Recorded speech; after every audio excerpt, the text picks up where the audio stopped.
찬송이란 무엇인가 21번째 시간입니다. 네, 조금 전에 찬송이란 무엇인가에서 여호와의 언약 성취 섭리도를 설명드렸습니다. 자, 결국은 우리가 영원한 하늘나라에서 영원히 찬송할 내용이다. 그래서 그것은 한마디로 성경의 모든 내용은 천국 가고 지옥 갈 내용인데, 결국 택자들은 바로 하나님의 자비성에 의해 가지고 공로로 천국 가고, 불택자들은 하나님의 주권에 의해 가지고 철저하게 심판하는 내용이다. 이렇게 성경 전체를 한마디로 천국과 지옥으로 설명드렸습니다. 여호와의 언약과 성취 섭리도에서. 그런데 세상 사람들도 일반 과학에서도 이렇게 이게 이제 우주 지도라고 반응하는데요. 자, 이렇게 간략하게 동그라미 식으로 해가지고 표현을 하더라고요. 자, 이 자세한 설명을 하지 않겠습니다. 제가 이 전문가가 아니기 때문에. 그렇지만 이렇게 세상 사람들도 이렇게 우주가 결국은 뭐 설명할 다른 길이 없잖아요. 어떻게 뭐 영무궁한 어떤 그런 표현을 단순하게 가장 압축적으로 할 수 있는 것은 원이라고 보잖아요, 보통 사람들이. 그래서 이 안에 다 들어있다. 모든 세상의 모든 만물을 이렇게 해야만이 설명이 가능하니까, 안 그러면 어떻게 공간이 없어지니까 어떻게 설명할 여지가 없죠. 그래서 이게 우주 전체다 보고 이 안에 모든 것이 들었다. 그죠? 그래서 이제 그런 설명으로 어쨌든 간에 한번 해보려고 세상 사람들도 이렇게 노력하고 있습니다. 자, 참고하시고요. 그 다음에 자, 지금 시간은 이제 계속 솔로몬의 아가스 내용을 통해서 구체적으로 이제 조금 더 진짜 아가스가 여호와의 이제 자비성을 찬양한 내용인지 각 문제 중심으로 살펴보도록 하겠습니다. 솔로몬은 조건 없는 사랑의 언약에 대한 노래를 통해 여호와의 자비성을 찬양한다. 이러한 노래는 아브라함 시대부터 솔로몬 당대까지 이스라엘에 대한 여호와 하나님의 역사 섭리에 근거를 두고 있다. 자, 그렇죠. 아가스가 바로 역사 섭리에 근거를 두고 있다고 말했지만, 전부 다 성경, 욥, 시편, 잠언, 전도, 아가 모든 내용이 이스라엘 전체 역사 섭리를 바탕을 두고 있다 설명드렸습니다. 지금까지 강의를 들어보시면 여러분께서 이해되실 겁니다. 욥 같은 경우에는 욥의 개인의 생애의 흥망성쇠지만, 이것을 결국 뭡니까? 이스라엘 전체의 그 흥망성쇠를 모형으로 보여준 사건이고, 과정에 있었던 앞으로 되어질 욥이 한 2000년대 당시로 보잖아요. 그러니까 이스라엘 역사가 앞으로 되어질 일들을 욥의 개인의 삶을 통해서 이미 모형으로 보여준 사건을 해석하고 있고요. 자, 그 다음 욥 시편 같은 경우에는 거의 이제 천년 전으로 모든 기록했기 때문에, 천년부터 마지막에 뭡니까? 에스라 네헤미야 에스대 포로 돌아올 시기까지 기록할 내용이기 때문에 상당히 분량이 많습니다. 그래서 이제 그 내용도 결국은 이스라엘 전체의 어떤 타락과 회복 내용, 뭐 그런 내용을 찬양한 내용이다. 고난과 회복 내용을, 결국은 그런 내용을 찬양한 내용이고, 그 다음에 요 시편, 다음에 잠언은 이제 특히 솔로몬의 잠언이기 때문에 아들 르호보암한테 한 잠언이잖아요. 그러니까 이제 잠언 같은 경우는 하나님의 주권성을 찬양하는데, 바로 이것도 역사 섭리를 통해서 솔로몬이 지금까지 있었던 다윗 왕으로부터, 자기 아비로부터 배운 그 모든 역사 섭리를 통해서 결국은 자기가 살아보니까 진짜 모든 이 역사의 주체가 바로 하나님이다. 그러니까 네가 역사의 주체가 아니고 솔로몬 아들 르호보암, 네 아들, 네가 왕이지만은 이 나라를 다스리고 하는 주체가 아니고 결국은 하나님의 지혜로 말미암아 가지고 바로 이 나라는 다스려진다는 것을 알려주는 게 바로 여호와의 주권성이 드러나는 게 잠언이고요. 역사 속에서 나온 내용이고, 다음에 전도서의 내용도 똑같이 솔로몬의 작품이죠. 그래서 솔로몬이 이제 전도서 같은 경우에는 이제 말년에 지었다고 보잖아요. 그죠? 그러니까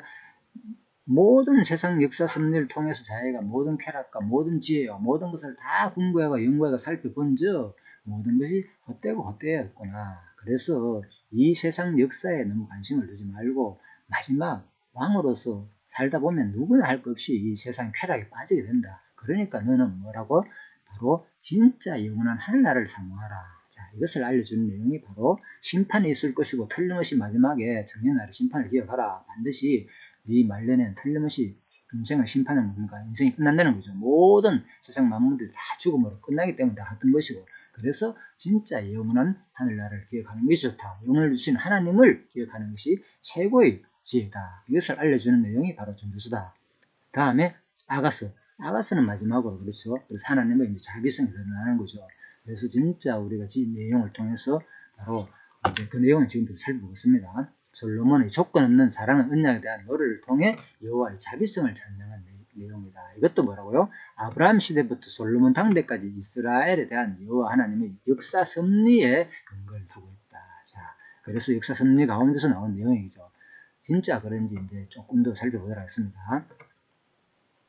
여호와 하나님께서는 아브라함을 불러 자손을 번성케 하시고 가나안 땅을 주셔서 나라를 세워 다스리게 해 주실 것을 언약하셨다. 그리고 그 언약대로 번성한 자손으로 가나안 땅에서 나라를 일으켜 다윗 왕국을 세워주시고 그 왕가의 위를 계승하여 솔로몬으로 왕위에 올라 나라를 다스리도록 섭리하신 것이다. 예, 그러니까 이스라엘 역사 내용 전체를 말하는 거잖아요. 아브라함부터 시작해가지고 솔로몬 왕까지. 자, 이러한 역사를 바탕으로 솔로몬은 단순한 남녀 사이의 조건 없는 정열적인 사랑의 언약을 찬양하기 위하여 노래한 것이 아니고 절대적인 하나님의 조건 없는 신적인 사랑의 언약을 찬양하려는 뜻으로 노래하는 것이다. 자, 그렇죠. 그렇지만은 이제 제가 이 부분에서 말씀드렸죠. 솔로몬이 바로 술람의 여인을 엄청나게 그 육체의 그 아름다운 모습을 서로가 막 찬양했잖아요. 육체의 아름다운 모습을. 자, 이것이 의미가 없는 것은 아닙니다. 분명히 성경 자체는 그 내용을 통해서 헛되다는 것만 노래하는 게 아니고 그 노래 자체가 바로 뭡니까? 진짜 우리 인간 사랑을 통해서 진짜 그 솔로몬과 그 부인되는 자기, 그죠? 자기가 아내로 맞은 술람의 여인, 그 볼품없는 그런 아내, 감히 요즘 같은 드라마가 주로 그렇잖아요. 그죠? 아주 고위층 사람과 아주 신분 낮은 사람과의 어떤 사람 관계가 거의 요즘 드라마도 그런 식으로 되어 있잖아요.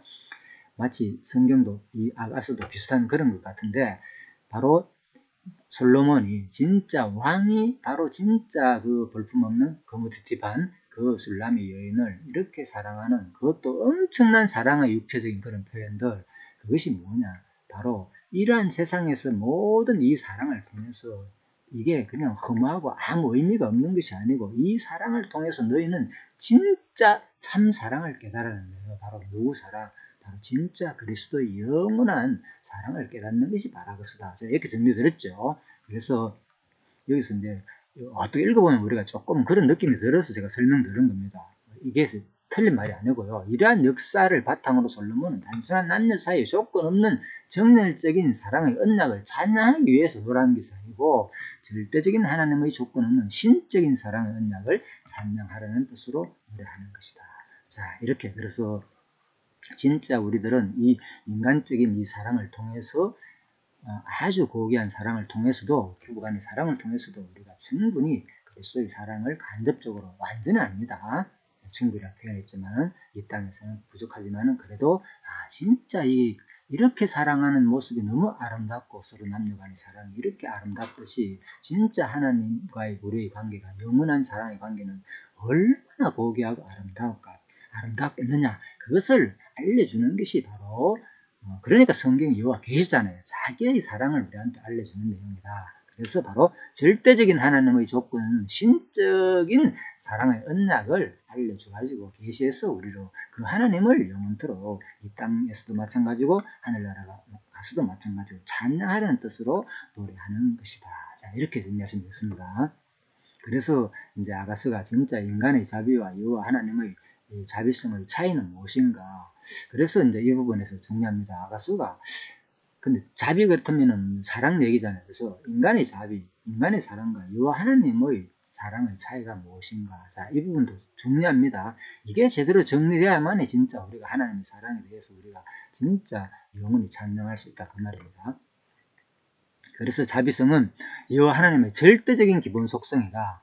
다시 말하면 여호와 하나님께서 자비하심의 속성을 가지고 영원히 스스로 존재하신다는 뜻입니다. 자, 이것은 강론집 해석입니다. 그대로 곧 하나님은 사랑이시라. 요한복음 14장 16절에 나오죠. 말씀과 맥을 같이 한다. 바로 자비성의 속성을 가지시고 영원히 스스로 존재하신다는 뜻이다. 먼저 자비성은 인간의 그 차이가 뭐냐? 바로 그랬죠. 제가 인간의 자비와 하나님의 자비의 차이가 뭐냐? 바로 인간의 자비는 뭐라고요? 그 속성을 가지고 영원히 스스로 존재하지 못하지만 하나님의 이 자비성은 바로 절대적인 속성이라는 겁니다. 영원히 스스로 존재하는 절대적인 그 사랑의 속성이다. 그러니까 일반적으로 설명했죠. 정의, 에로스라 그러죠. 위에 빌리아, 신의, 아가페 이렇게 표현하고 있는데 정의는 남녀 사이의 정열적인 사랑을 말하고 우애는 친구 사이의 이기애를 말하고 그리고 신에는 신의 속성인 자비를 말한다. 따라서 여호와 하나님의 자비성은 절대적이므로 무조건적이며 불변적이다. 그래서 여호와 하나님 절대적이잖아요. 주권적이고 그리고 무조건적이고 이게 무조건적인 자비성이죠. 진짜 또 불변적인 뭡니까? 바로 진실성이다. 그래서 하나님의 그 자비성은 인간은 뭡니까? 이 5대 속성을 가진 사랑이 아니죠. 그렇지만 하나님은 이 5대 속성을 포함한 사랑이라는 거예요. 확실히 차이 나죠. 인간의 자비와 하나님의 자비성 차이가 뭐냐? 인간의 자비성은 전부 다 욥기 말하는 게 뭡니까? 전능성이잖아요. 인간은 능력이 없는 사랑이라요. 능력이 있다면 무한히 사랑할 수, 능력이 없기 때문에 사랑하고 싶어도 내 마음껏 할 수도 없고 상대방의 요구를 다 들어줄 수 없는 사랑이란 말입니다. 그런데 하나님의 사랑은 그렇지 않다는 거예요. 하나님의 사랑은 능력이 있기 때문에 우리가 진짜 하늘 나가서 우리 모든 이 땅에서 바라는 우리가 바라는 건 뭡니까? 이 땅에서 솔직히 제일 바라는 거. 돈이 많고 부자가 되는 거, 이 땅에서 늙지 않고 평생 사는 거, 예, 다 맞습니다. 그런데 그 사랑을 인간은 100% 어느 누구도 100%다 될 수 없지만은 하나님은 뭡니까? 진짜 하나님은 우리를 부유케 하잖아요. 모든 만물을 우리한테 다 주잖아요. 세상의 모든 부, 그죠? 그러니까 만물을 우리한테 다스린다 그러니까 우리한테 다 주는 거예요. 그러니까 전능자죠. 그 다음에 자 부뿐만 아니고 영원히 사랑할 수 있는 것. 바로 하나님은 영원성이라는 거예요. 영원성을 가지기 때문에 하나님은 인간은 영원히 사랑할 수 없지만은 영원히 사랑하게 하시는 것. 또 영원히 이 땅에서 우리 욕심이 뭡니까? 영원히 죽지 않고 사랑하고 살고 싶잖아요. 죽음도 마찬가지잖아요. 바로 하나님만이 우리가 영원한 하나님 존재이기 때문에 하늘나라 가면 우리는 뭡니까? 하나님께서 우리가 지금 생각하는 모든 소원 다 들어준단 말입니다. 진짜 영원히 살며 영원히 사랑하고 모든 것을 다 가지게 하는 거. 자, 그래서 인간의 사랑과 완전히 차원이 다른 거죠. 바로 또 하나님의 사랑은 뭐라고요? 절대적인 주권적이다. 내 마음껏 내 하고 싶은 대로 마음껏 뭐 하잖아요. 그런데 우리는 이 땅에서 그런 소원이 있잖아요. 마치 이거 신의 속성 있잖아요. 신만 가질 수 있는 거, 절대자로서. 그죠? 세상에서는 극히 몇 프로가, 0. 몇 프로가 자기 하고 싶은데 돈만 있으면 그 권리를 가지고 다 한다고 그 표현도 할 수 있지만 사실 다는 못 하잖아요. 어차피 이 우주 만물을 자 마음대로 다 쓸 수는 없잖아요. 그죠? 특히 그냥 간단하게 얘기하면 그 사자나 짐승, 호랑이 같은 거 자기 마음대로 사람은 뭐 하잖아요. 다 쓸 수도 없고 뭐 특이한 사람 같은 경우는 우리 사진에서 봤지만 그런 사람도 있겠지만은 아무리 돈이 많더라도 주권적으로 모든 것을 사랑할 수 없고 마음대로 할 수 없는데 바로 아담은 어떻습니까? 모든 것을 모든 만물, 동물, 식물 다 다스렸잖아요. 그러니까 바로 우리가 진짜 이 세상에서 꿈꾸던 것을 어디서 진짜 하늘나라 가면 온전히 다 할 수 있다는 거. 그래서 제가 끊임없이 우리의 상식을 벗어나야 되는 거예요. 하늘나라는 우리가 보는 이 눈으로 보는 이 세계와는 차원이 다른 거예요. 바로 자비성도 마찬가지라는 거예요. 하나님의 사랑과 인간의 사랑은 이렇게 온전히 차이 안 나는 겁니다. 그래서 하나님의 사랑은 너무나도 조건이 없이 진짜 영원한 무조건적인 사랑이다. 특히 이 부분이 제일 중요하죠. 하나님의 사랑은 조건이 없는 거. 왜? 인간의 사랑은 뭔가 모르게 그래도 상대방이 조금이라도 사랑을 해주고 내가 잘하고 그죠? 그럴 때만이 해주자는 게 거의 인간의 사랑이잖아요. 솔직히 아무리 내가 무조건 하더라도 상대방이 한두 번도 아니고 뭐 평생 상대방이 너무 이직으로 나오면 인간이 알게 모르게 뭡니까? 처음에야 뭐 한두 번 좋지만 끊임없이 데이트할 때 너무나도 혼자 일방적으로 모든 것을 생각을 하면은 점점 뭔가 모르게 너무하다 이런 생각이 들 수도 있잖아요. 인간이 이상. 물론 뭐 푹 빠지면 안 될 수도 있는 사람도 있겠지만은 그렇지만은 뭐 결혼해가 또 살면 또 그렇게잖아요. 보통 안 되잖아요. 그죠? 처음에 연애 기간 완전히 뭐 완전히 이타적으로 100% 상대방한테 해줄 수 있지만은 점점 살다 보면 진짜 나중에 어디까지 간다고요? 심지어는 서로 불 끄기 싫어가지고 당신이 꺼달라 이 정도까지 간다 그랬잖아요. 자, 그래서 인간은 진짜 완전히 100% 조건적이 아닐 수 없다는 거예요. 뭔가 모르게 상대방이 그죠? 조금이라도 안 들어주면 나중에 10가지 잘하더라도 아니 100가지 잘하더라도 한 가지만 잘못하자면 인간은 뭡니까? 나중에 수습하는 게 인간의 속성이란 말입니다. 그래서 바로 하나님의 사랑은 진짜 변함이 없는 사랑이다. 바로 영원한 사랑이다. 그리고 신실한 사랑이다. 진짜 약속대로 온전히 다 이루는 사람이다. 신실성. 인간은 뭡니까? 100% 그래서 인간은 제일 문제가 신실성이잖아요. 약속을 지키지 않는 거. 저 같은 경우도 그렇거든요. 그래서 제일 지금 어려운 부분이 제가 잘 알죠. 서로 집사람의 관계 속에서 왜 내가 가정에서 100% 신뢰를 못했느냐. 지금 가만히 생각해 보니까 결국은 신실하지 못했다는 거예요. 참, 그렇구나. 상대방이 나를 100% 신뢰하지 않는 것이, 지금 돌이켜 보니까 그거였구나. 결국은 내가 처음부터 조금이라도 아무리 상대방이 나에 대해서 비록 내가 믿고 상대방의 모습이 조금 싫고 내 마음에 안 들지라도 끝까지 내가 사랑을 해주고 그런 태도를 변함없이 보였다면 상대방이 틀림없이 나를 그래도 좀 믿고 신뢰하고 따라와 가지고 왔을 텐데, 끊임없이 내 마음에 안 든다고 이렇게도 대하고 저렇게도 대하고 상대방의 생각을 바꿔보려고 하고 생활을 행동 태도를 바꿔보려고 나도 모르게 의지가 들어가게 되고 이러다 보니까 결국은 또 사랑도 했지만 끊임없이, 그렇지만 그 가운데서 그런 것들이 간혹 끊임없이 드러나다 보니까 10가지 잘하다가 한 가지만 잘못하다도 인간은 마음이 삐지고, 그렇게 그것이 인간의 본성이잖아요. 그래서 지금 생각해 보니까 이게 인간이 끊임없는 그 신실한 모습을 안 보여주기 때문에 결국은 아무리 아름다운 부부 관계일지라도 인간이 온전히 상대방이 그 100% 신뢰를 하지 않게 되는구나. 그런 것을 제가 느꼈습니다. 자, 개인적인 얘기인데 일반적으로 뭐 비슷하잖아요. 그죠? 다는 그렇겠지는 않지만 많은 사람들이 신실한, 영원한 신실을 가질 수 있는 사람은 이 땅에서 없다는 겁니다. 그러다 보니까 또 상대방한테도 그 신뢰성을 어느 정도 100% 믿지 못하고, 그러다 보니까 서로서로가 뭐 숨기게 되고, 인간 남녀 그 부부 간이라도, 그죠? 뭐 100% 완전히 다 서로 터놓고 모든 것을 다 말할 수 있는 사람이 과연 얼마나 있겠습니까? 그렇죠? 그래서 인간은 누구나 할 것 없이 100% 진실할 사람은 없다는 겁니다. 자, 지금까지 모든 내용 다 살펴봤습니다. 하나님의 속성과 관계되는 모든 내용. 진짜 인간은 인간의 자비와 여호와 하나님의 자비성의 차이가 무엇인가?